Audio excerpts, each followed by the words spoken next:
Полный айтсам, о жерде негізі балдық немен не қылынған. Бестік, сегіздік, ондық, 12-лік болып, я. Молодец, Акмай бүгінгі неге сұраға. Жоқ, анықтауға бола ма тағы? Несін? Сондай. Мәлімет, бестік, 12-лік дедіңіз ғой сонда? 12 деген ең жоғарғы не болады. Ол 5 деген қазіргі біздің немен не қылғанда. Балмен есептегенде.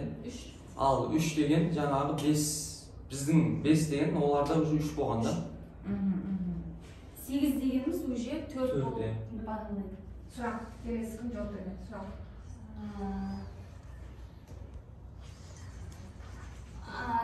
Севара. Бағалауды 2-ге бөлдік. Соларда тап берсең 2-ге.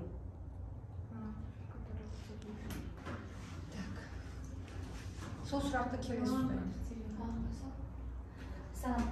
Критериялар бағалау 2-ге бөлдік. Олар қалыптастырушы бағалау және негізгі бағалау болып 2 түрге бөлінеді. Молодец. Ал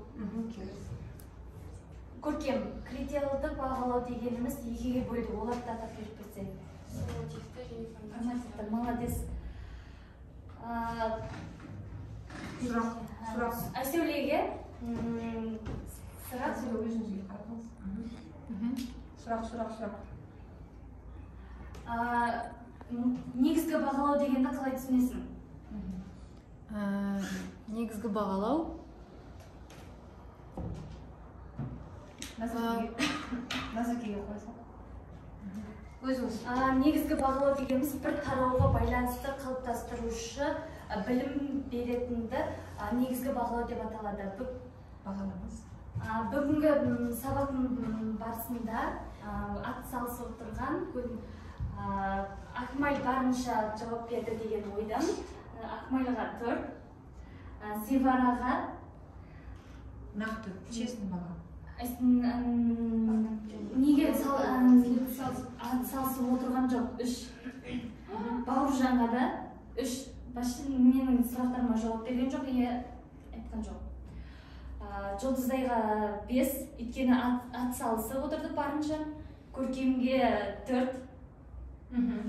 Сұрағыма бір ғана жауап берді. Берекеге 5. Себебі өйткені менің сұрағыма Ресейден ең шыққан жауап берді нақты. Айсәуле Нақты. 4.